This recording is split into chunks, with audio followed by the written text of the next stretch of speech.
All right, it's 3:30 and let's get started.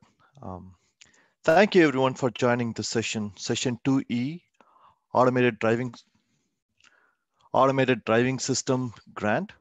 My name is Vijay Varadarajan. I work with HNTB and I will be moderating the session today. Before we move on, let's take care of a few housekeeping items.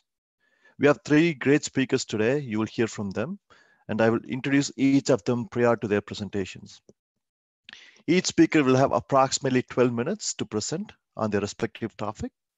At the end of the three presentations, we will move on to the question and answer session. We will approximately have 20 minutes for answering your questions. Please feel free to type your questions in the question and answer window. You will have two opportunities. You can either chat in your chat window or post questions to the speakers in the question and answer window. I would appreciate if you could post questions in the question and answer window. Please note that your phones will be automatically muted during this presentation. With that said, let's move on to our session. So late 2019, on September 18, 2019, then US Transportation Secretary Elaine L. Chao announced 60 million in federal grant funding for the automated driving systems, demonstration for planning, direct research, and demonstration grants for automated driving systems and other driving automation systems and technologies. The goal of the demonstration grants are threefold. One, test the safe integration of ADS into the nation's on-road transportation.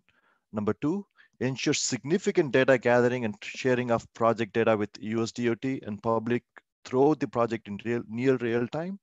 And number three, work with innovative state and local governments and private partners to create collaborative environments that harness the collective expertise, ingenuity, and knowledge of multiple stakeholders. USDOT received 73 applications for the grant, and it awarded the grant to 8 recipients, including our PennDOT, ODOT, Virginia Transportation Technology Institute, and they received actually 2, Texas A&M, University of Iowa, City of Detroit, and Contra Costa Transportation Authority. Today on this session, we will hear from 3 of the 8 award recipients, including our own PennDOT and our neighbors ODOT and VTTI in the same order. So with that, let's get to our first topic and speaker. Our first topic for today is safe integration of ADS into work zones. To speak on the topic, we will have Mark Kopko, the Director of Office of Transformational Technology, Pennsylvania Department of Transportation. Mark is the Director of PennDOT's Office of Transformational Technology. His duties include managing all activities related to emerging technologies, including the development of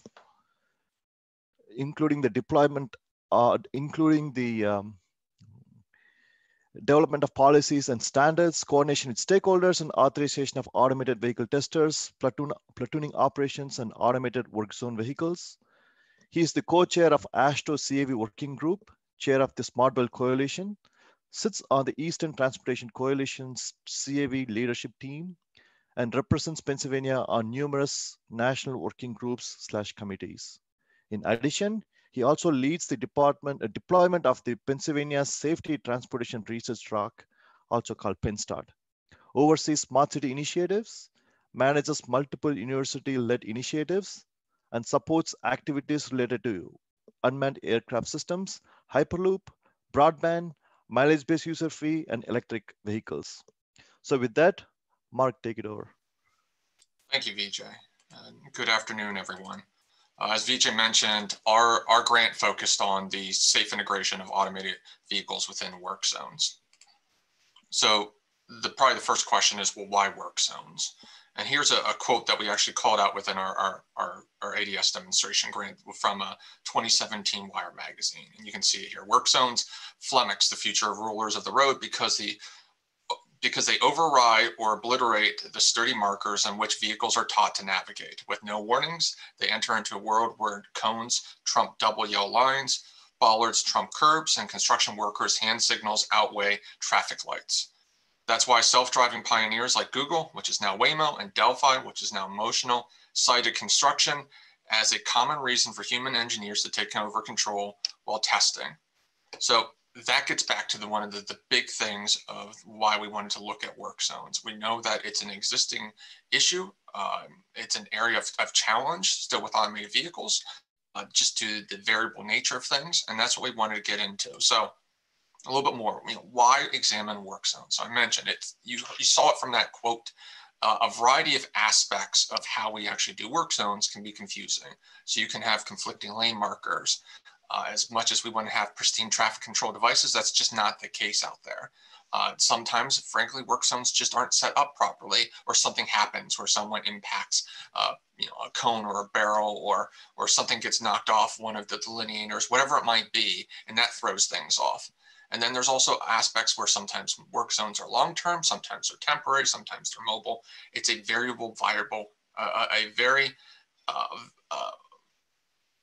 an environment that it constantly fluctuates.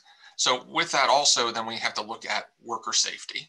So that's also first and foremost when we start looking at this. So knowing that we have our field personnel out there, what do we need to have in place to make sure that they're safe and they can do their functions properly without having to worry about additional risks associated with automated vehicles around them? We also view work zones as an area where it's critical to future deployment. So as we start to move towards level 4 and 5 automated vehicles, and you actually have deployment beyond testing, you can't just go out and start pre-mapping work zones before they encounter.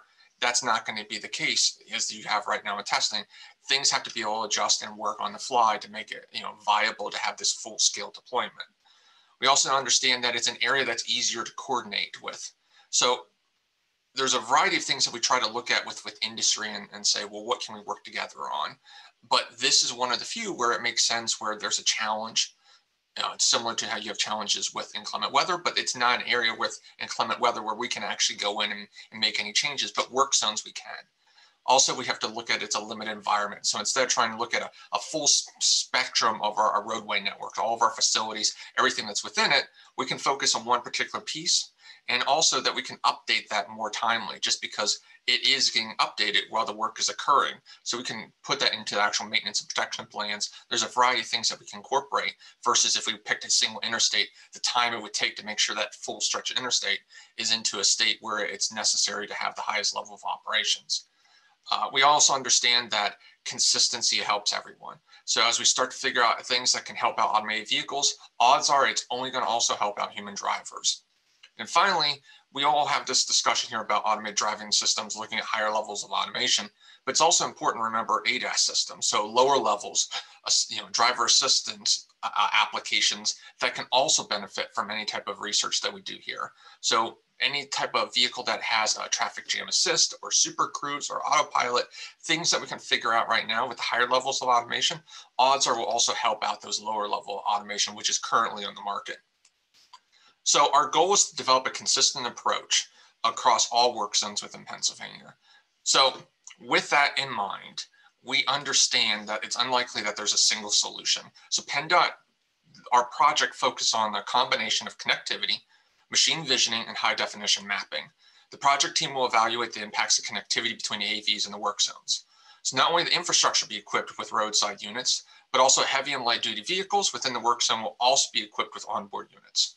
The project team will test DSRC and cellular V2X, assuming that we still have the ability to with everything happening with the FCC, but we're also going to be putting information into the cloud. So it doesn't necessarily have to be restrictive to just things that are localized.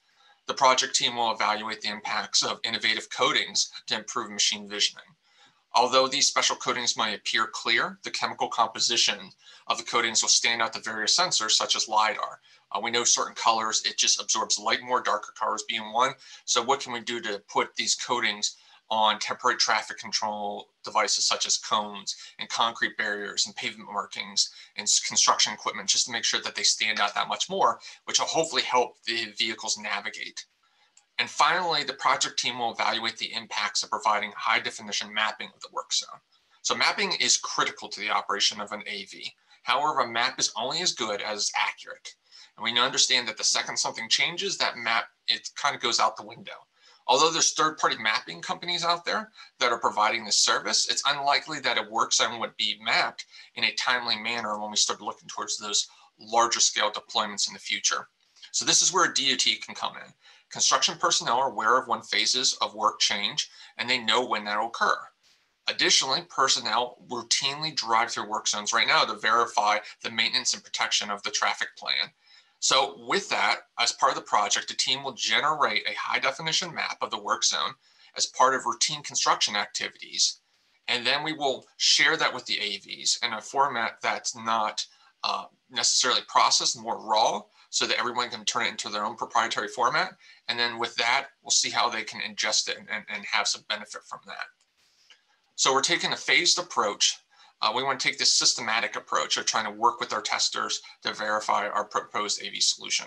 So in phase one, the project team will plan for the deployment and testing and analysis phase, using the project management and systems engineering approach and develop an appropriate planning documentation. In addition, the team will develop the data management system.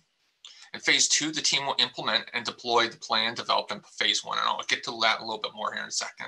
And finally, in phase three, the team will evaluate the performance of the demonstration project by following the procedures identified in the project evaluation plan, which will develop as part of phase one. So this is where we get into the heart of what we're doing is phase two. And phase two is basically broken down into two parts. Knowing that safety is critical for us, we make sure we don't want to push the boundaries too far. We want to make sure we do everything incrementally and make sure everything where it needs to be, especially as we know that, once again, as we get to work zones, there are humans associated with this. So with that, we're looking at phase one. We are just going to be doing simulation testing. With that, we'll be going through CMU's simulation software to verify things, test out everything.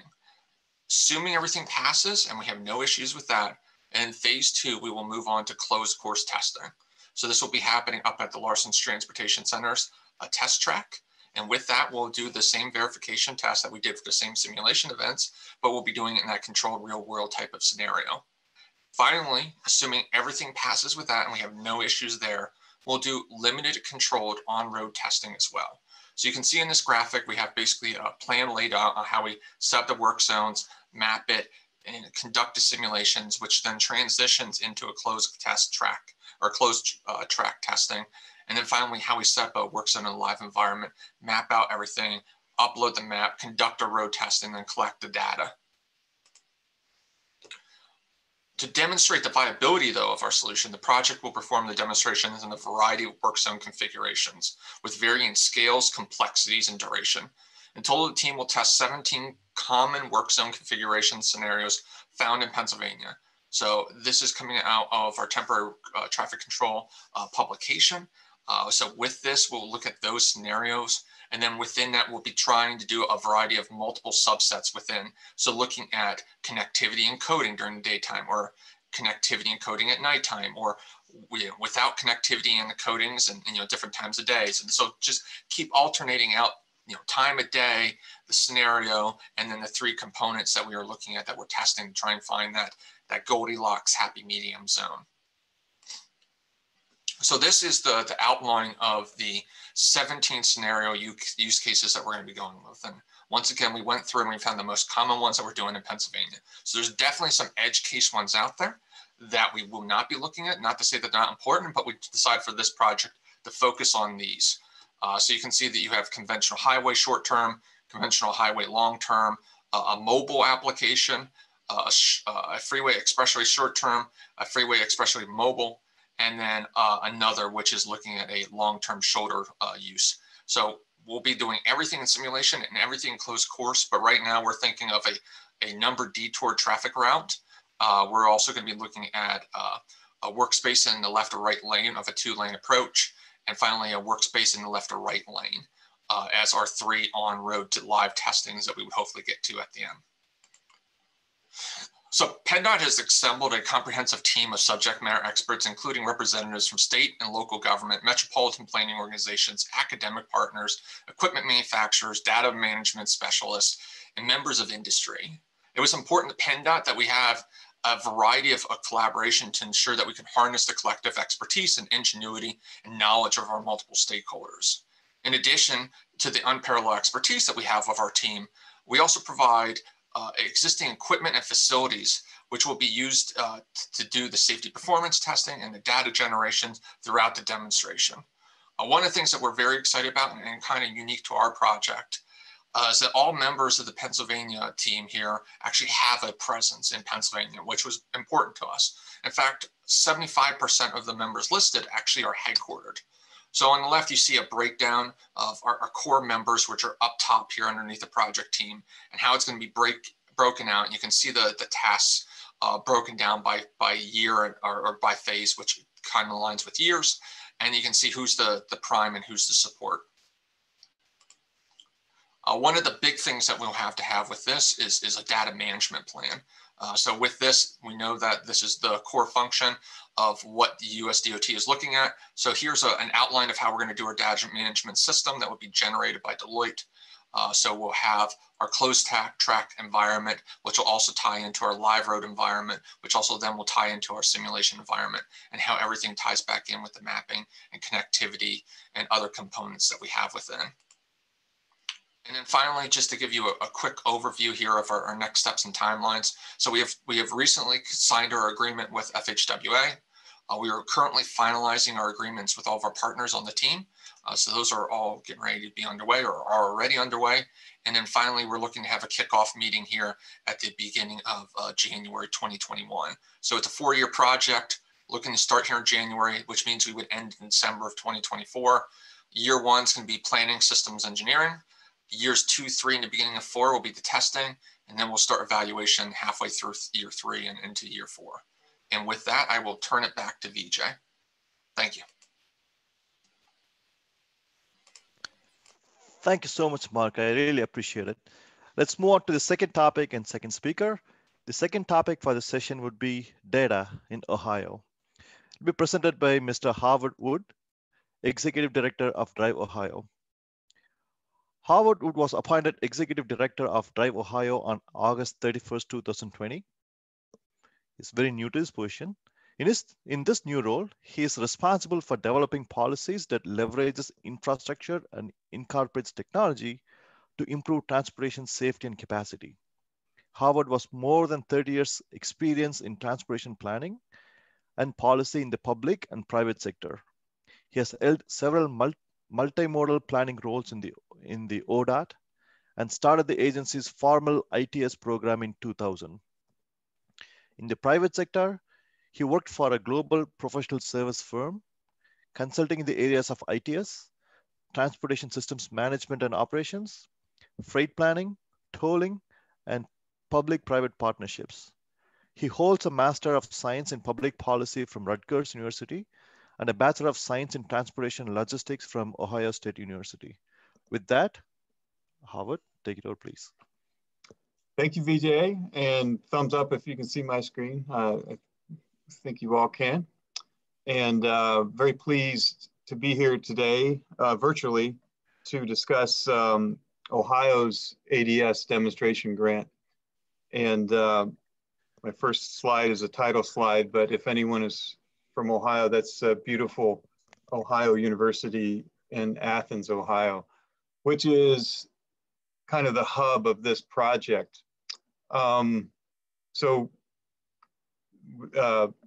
Happy day, last year we received the award from US DOT, and this is some of our team members at the event. We called our proposal Deploying Automated Technology Anywhere, or DATA for an acronym. And US DOT awarded $7.5 million in federal funds, and that's matched by $10.5 million on a non-federal local share and in kind. And our primary applicants being Drive Ohio, ODOT, and the Transportation Research Center, which is based in East Liberty, Ohio. So Mark gave a great presentation of their ADS grant, and as you can see, US DOT was interested in exploring these certain use cases, and in his case being the the work zones, which is a very important area. Our application, I suppose, garnered merit because we looked at a rural environment, and I put this this particular photo up from a county engineer. But there are a couple reasons for the rural environment. The photo might say it all. You know, lack of center lines, edge lines, strange unmarked intersection there.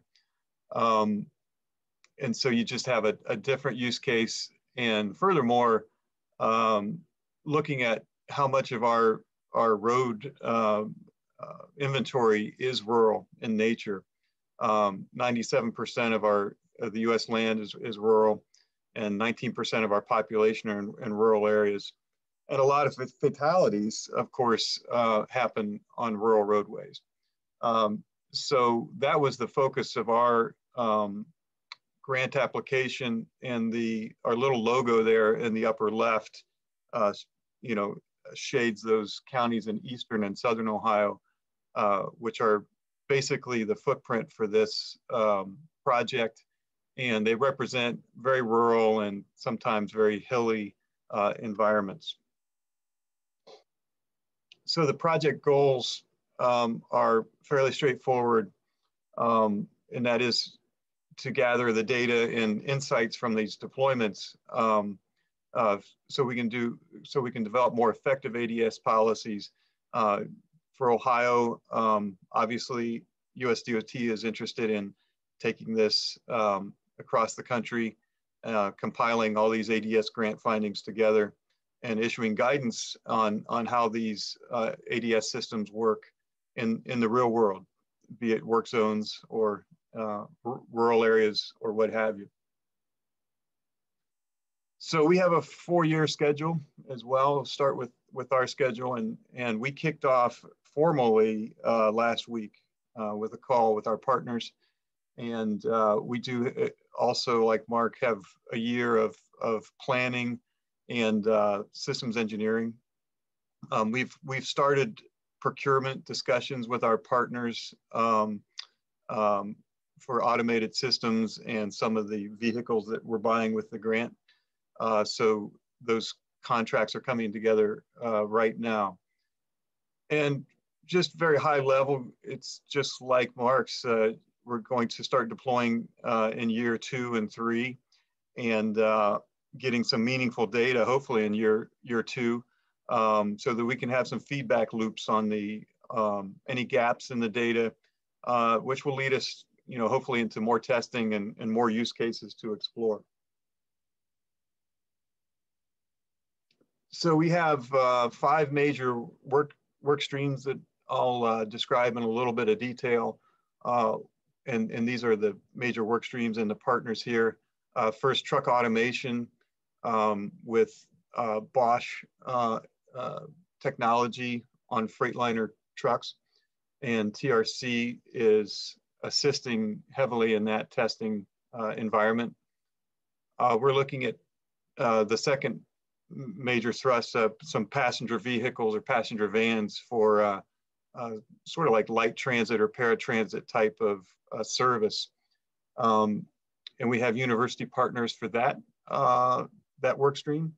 And University of Cincinnati, Ohio University, Ohio State University, and Automated Stuff as the equipment supplier. So data and data management, Mark did a great job on that. And similarly, University of Cincinnati is going to lead that effort for our project, with some assistance from partners, of course. Local communications on the ground, we're leaning on some of our economic development partners in Southeast Ohio. So this grant application process and the execution, both are kind of an example of partnership, and it's brought a lot of people together that don't ordinarily communicate on issues, and they've come around to talk about this ADS type of testing. And finally, project management with Drive Ohio and ODOT.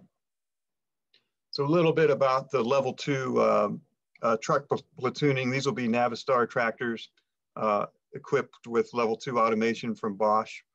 And for this effort, we're looking at rural divided highways. So there's more of a better highway system, so to speak, you know, paved and divided, and the lane marking should be good, much better than some of the other road surfaces we'll be looking at.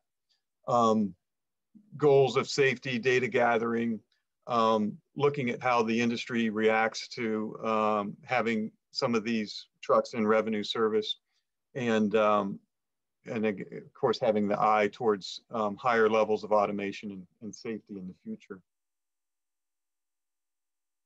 So our passenger vehicles, that's a Ford Transit van, and I think I mentioned Automated Stuff as a vendor here. And here we're looking at level 3 type automation. And again, looking at the safety performance, seeing how these work really on different road surfaces. This will be more of a 2-lane road environment, and even an unimproved road environment. And we're looking at testing these in some manner of passenger service, if it's human service transit or any other sort of paratransit application. And this is in and around the Ohio University, Athens, Ohio region. Specifically, we talked about MacArthur to Athens as a important route, but we'll look at other routes as well as we go forward. So I mentioned about testing parameters, and this is pretty wide open. Here I put a photo of a gravel road or a packed dirt road, but it's really wide open. We're looking at testing in all seasons, all types of weather, day and night, paved and unpaved, work zones. So there's a whole litany of test parameters that we will explore and see how these systems behave and react when challenged with a rural environment and some of these roads which are less than improved. So I won't go too much into all these different types of data collection. There'll be continuous stream, event data, and high definition map data that we're creating and collecting. These slides will be available to anyone who wants them after the show here, and my contact is available in case anyone wants to follow up. But I think from the US DOT perspective, and building on what Mark was talking about, we're going to follow that systems engineering process. So laying out the systems engineering and the data management plan, and having good processes in place to systematically obtain and review and report out on the data, so that multiple researchers can go through and evaluate and do their own research on our data. I think this flow chart just went a little more in depth on that point. But again, part of this is identifying during testing some data gaps that we might encounter, some use cases or situations where the automated systems do not react well and require human driver intervention. In those cases, the intention is to have sort of those edge cases or those exceptions report out, and we can work in some further testing during the course of the study of the 4-year deployment to go back and tweak and do some more testing on any of those edge cases that we find. Finally, a little bit on communications. This is some of our partners. Again, in a rural environment, we're really fortunate to have a lot of great local economic development partners and planning organizations in Southeast Ohio to help us reach out. Some are mentioned to the right there. But we'll be looking at, libraries, schools, healthcare centers, ODOT facilities. ODOT has a county garage in every county, and ODOT district offices, and other extension offices and agencies of the state to spread the word about this and communicate the findings of the study and the conduct of the study. And outreach methods will be the usual webinars. We'll have message boards and other public engagement methods to really garner understanding, but also excitement. And we've already seen a lot of excitement from local partners in that sometimes in rural Ohio, they feel left behind as far as the things like technology or investment in general.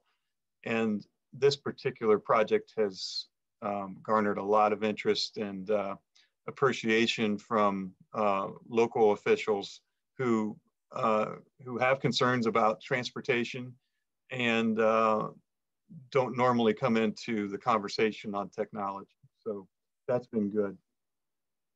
That's the end of my slides. Again, they'll be available, and I will turn it back to Vijay. Thank you. Thank you so much for the presentation. Let's move on to the third and final topic in the speaker for the day. The final topic for today will be the trucking fleet concept of operations, presented by Martin Walker, Dr. Martin Walker, a senior research associate with Virginia Transportation Technology Institute. As the chief of research, retired research for the FMCSA, Walker developed the FMCSA research program by identifying new initiatives to meet the agency's near and long-term requirements, such as fatigue, naturalistic driving, and onboard monitoring programs. Walker has spent 35 years working on operations research studies of the federal government. Operations research is a discipline that deals with the application of advanced analytical methods to better understand a problem and to help make better decisions. So with that, let's go to Dr. Walker. Yes, good afternoon, everyone. My name is Martin Walker, and when I first came to VTTI, we had this proposal that came out for ADS grants. We did some brainstorming to identify what we thought were some of the challenges to deploy an ADS equipped vehicle in a motor carrier.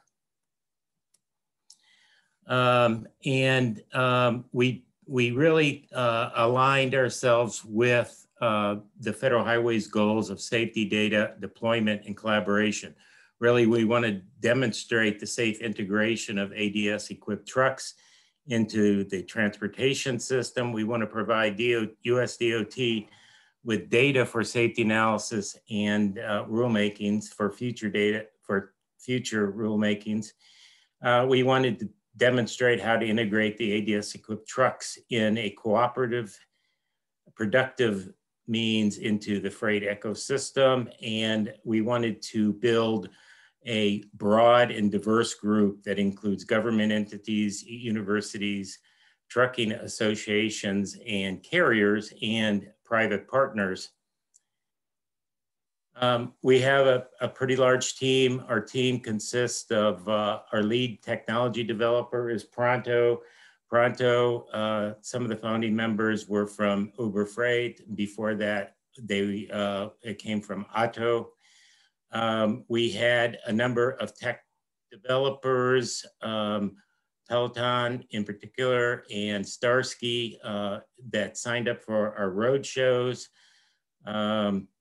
Starsky, of course, is no longer in operations. We had a number of trucking fleets that signed up to support the study, including Schneider National, the Hub Group, National Private Truck Council.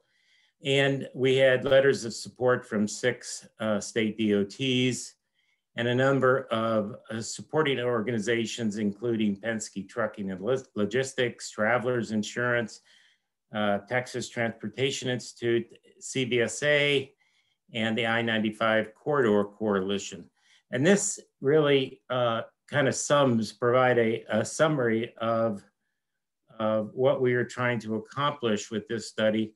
This kind of identifies the major tasks. Really, we view the study as coming up with a concept of operation of how a motor carrier could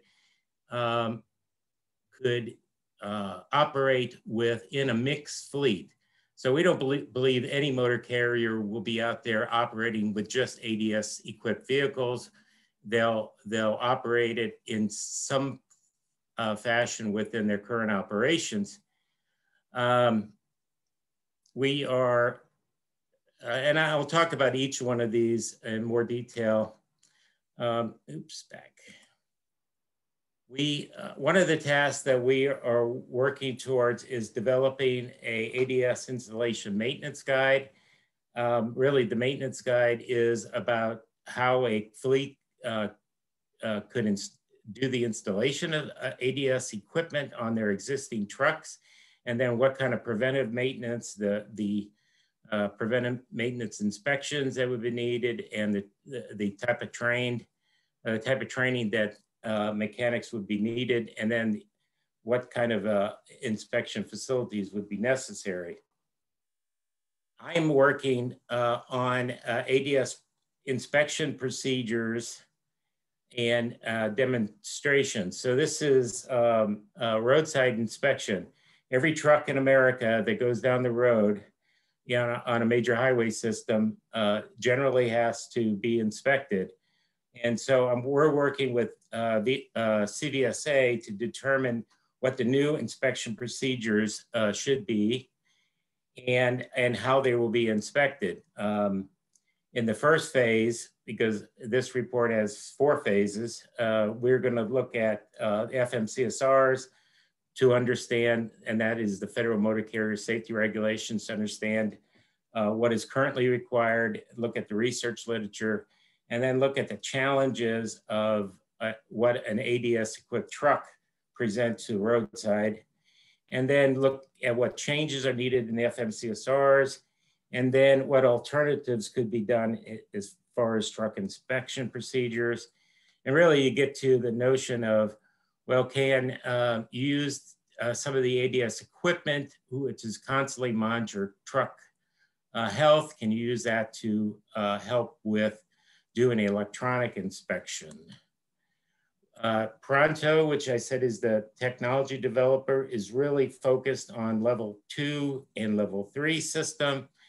And we are all aware that the concern about those type of systems is that if you take away driver tasks, that driver will fill those tasks with some other things. So he will always have to be re-engaged into the driving task at any point when a system might lose situational awareness. So Pronto has developed a driver monitoring system, and we will be able to demonstrate that on some of the demos that we are going to be offering in the next 3 years. We have partnered with Travelers Insurance. We believe that, we all know that if you cannot insure these vehicles won't be purchased by carriers. So the insurance is extremely important in order to deploy these systems. So our partner, we partner with Travelers, and they have done some work on ensuring autonomy in 2018. And they will expand their work to really focus on trucks, to look at the ADS truck market and projections in the future, to look how to insure these vehicles, and then develop kind of recommendations for a legal and regulatory structure for the insuring of ADS equipped trucks. We also have been working with FMCSA for a number of years, VTTI has,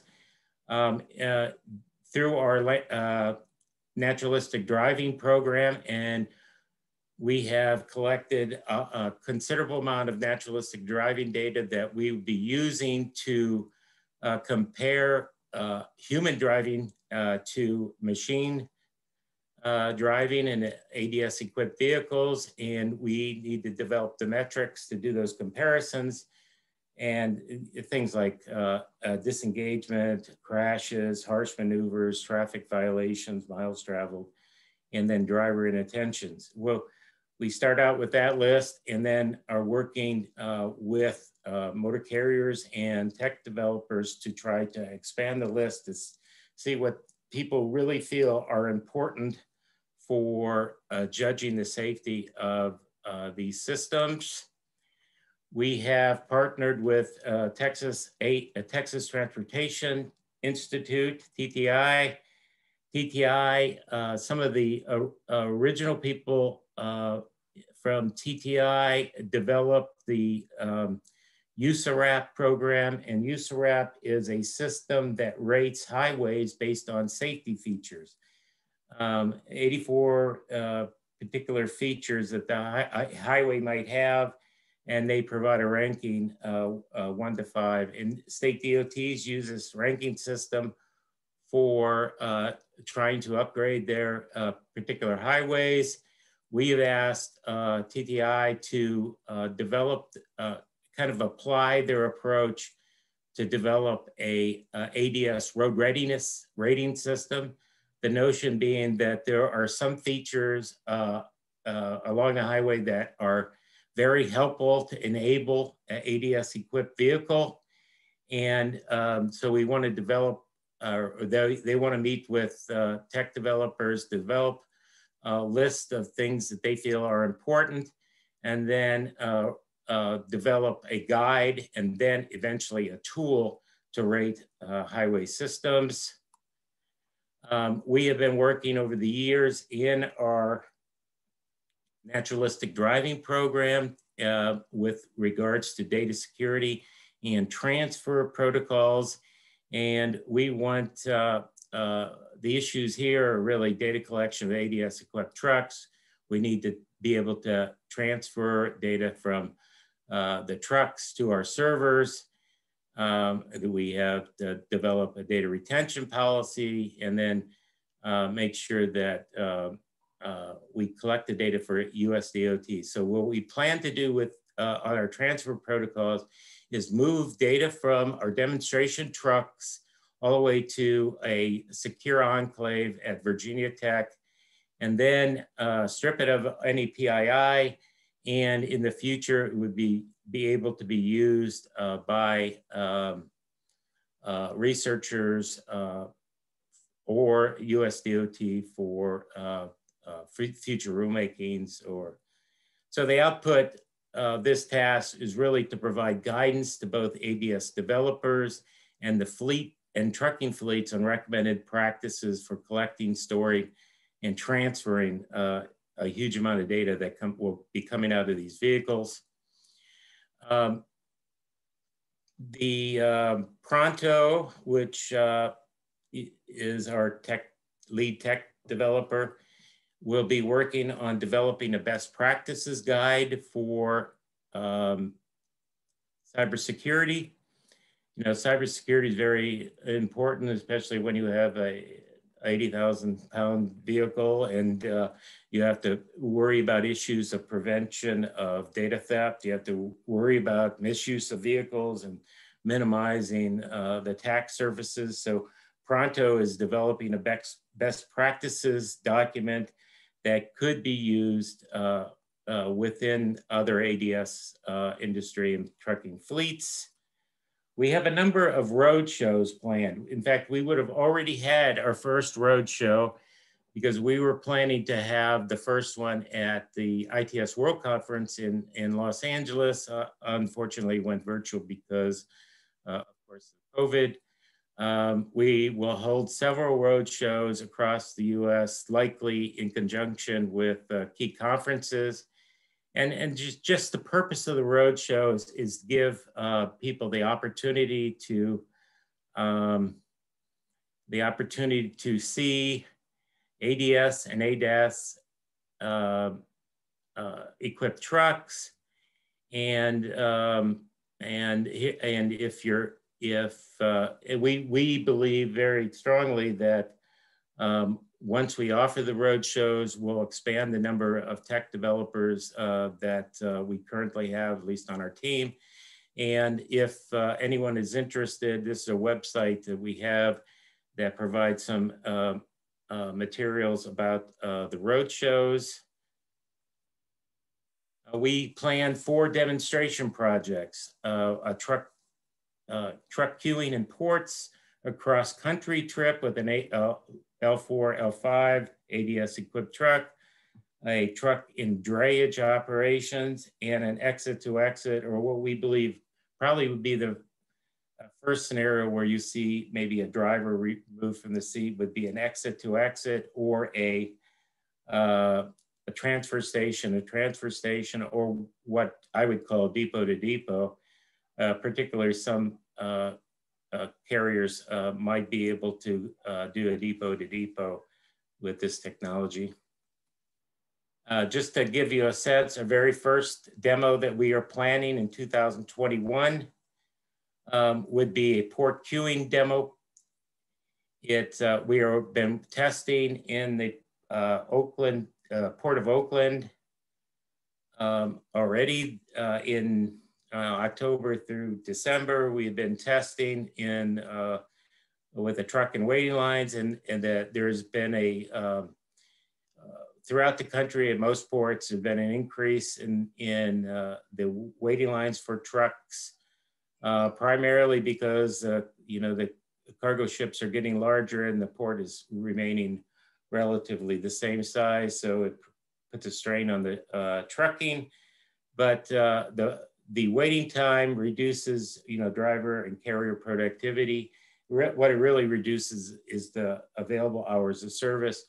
We believe that ADS-equipped truck could potentially, you could turn the ADS system on and allow the truck to drive itself while it's in queue, and then the driver can focus on other tasks, or potentially, if allowed by the hours of service, could take some time in the sleeper berth while it's waiting to be loaded or unloaded. So we plan a week-long demonstration at the Port of Oakland, and then a separate media event sometime, in the future when most of the pandemic concerns are behind us. So that gives you kind of a background of the study that we are working on right now with VTTI.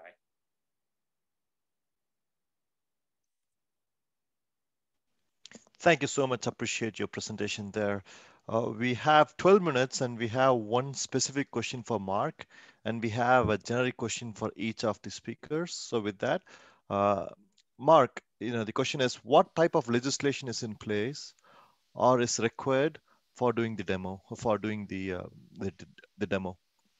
Sure. So nothing is required additional for us to do the demonstration that we have planned on public roads. Of course, anything that's on the closed course facility in Penn State, we don't necessarily need to have any legislation there because it's private property. But from the public road, because we're looking at safety, we're not looking at unmanned operations. You'll still have safety drivers within the vehicle. So Carnegie Mellon University is who we're working with. It's their autonomous vehicle that we're working with, and they always have 2 safety operators within the vehicle, someone behind the driver's seat and someone in the passenger seat also monitoring the system.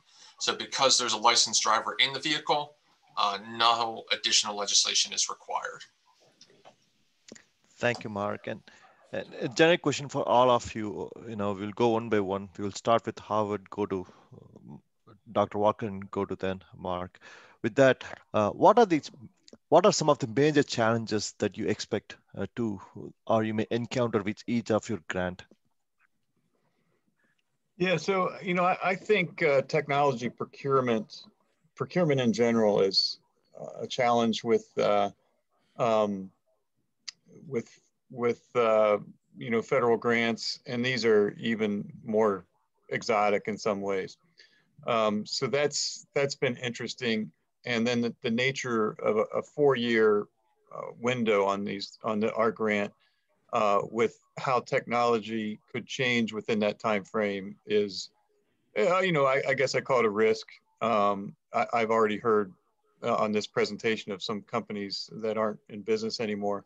So you worry about obsolescence. We're doing some RSU type of ground truth testing, just like Mark mentioned, and we don't know what bandwidth we'll have for that, for example. So those sort of technology procurement and obsolescence issues are probably my biggest concern. Thank you, Dr. Howard, Dr. Walker.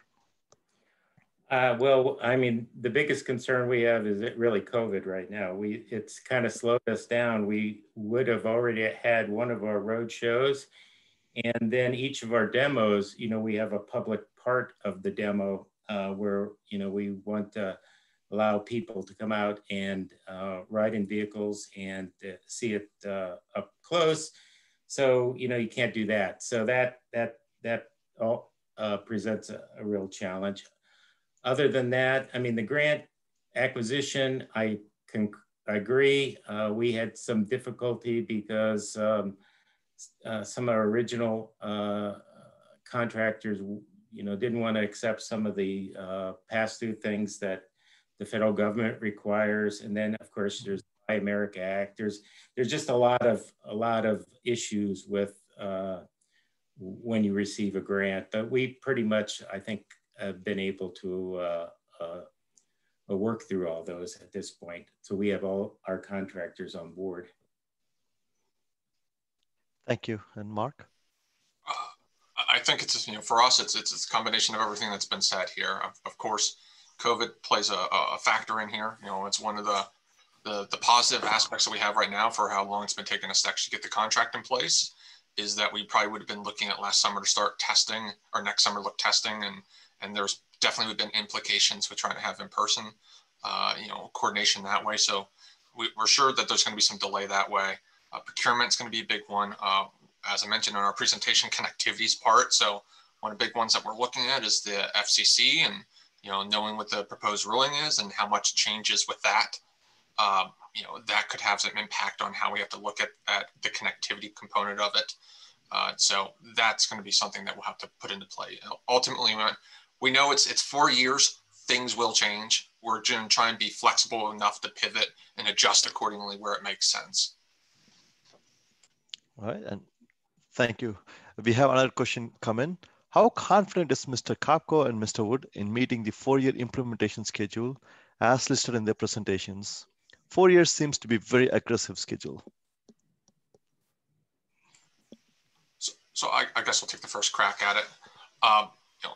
If we didn't think we could make it, we wouldn't have put it in as much as we did for that period of time. We think that we can do a couple long day stretches where we get through a variety of things. Luckily, a lot of things are already developed. So the codings that we mentioned, our partner PPG already has those. Carnegie Mellon University already has their automated vehicle. Penn State, when it gets to mapping, they already have a high definition mapping van that has military grade sensor arrays on it. So there's a lot that's already in place. So we don't necessarily have to do that procurement. It's already coming through our agreements with our partners. That's not to say that there's a lot of setup and coordination and a variety of other things, but we feel good that we can meet that 4 years.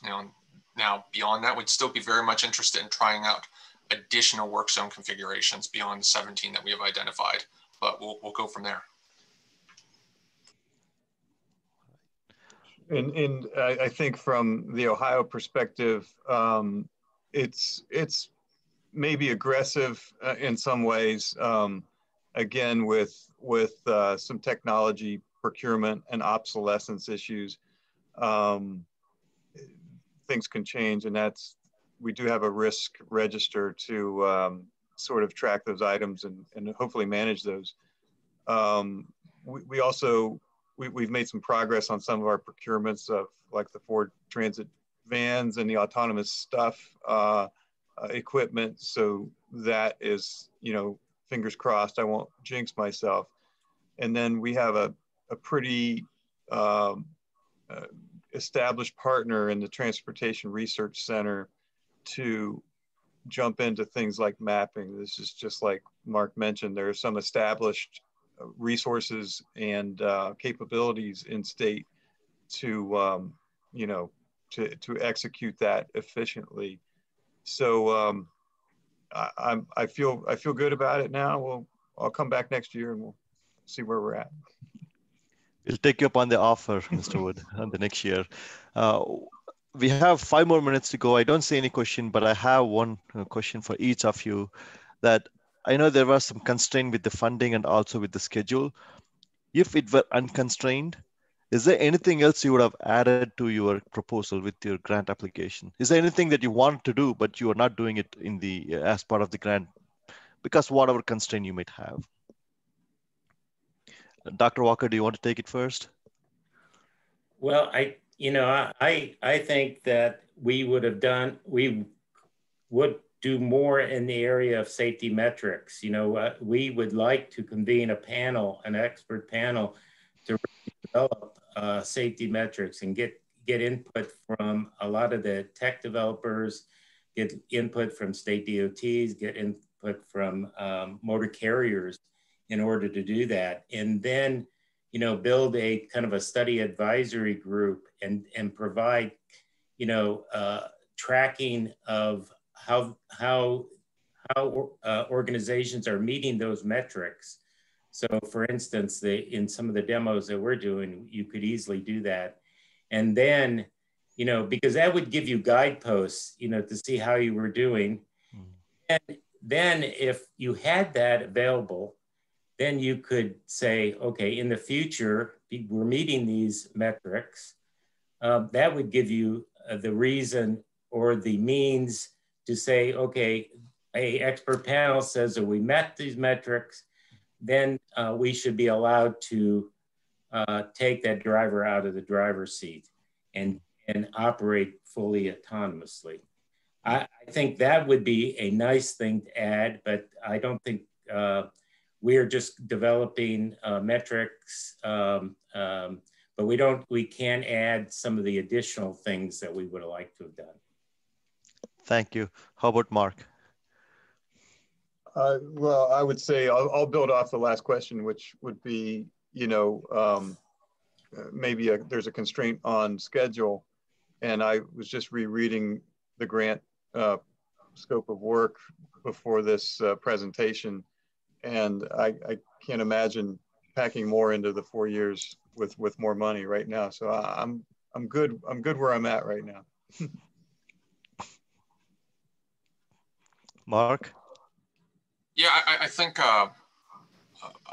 we'd probably be looking at different vehicle types. So right now it's just pure SUV, something from a commercial vehicle side, something from a transit side, knowing that just the nature of those those vehicles and how the sensor arrays are, you know, a lot of times a higher elevation, but also then a wider footprint, a variety of things associated with that. I think we probably would have want to test that. We have stakeholders on the group that represent those industries, so we can get feedback that way. But we have no easy way of testing that right now. But maybe that's a follow up, but maybe we get future federal funds to explore that further in the future. All right, with that, I don't see any other questions. We have still 2 more minutes, but I'm sure that everyone will be happy to get back the 2 precious minutes back in the clock. So with that, thank you all for your time, both the speakers and attendees. Thank you, appreciate it. And let's keep in touch. Thank you. Thanks for having me. Thank you. Thank you. Bye-bye. Thank you.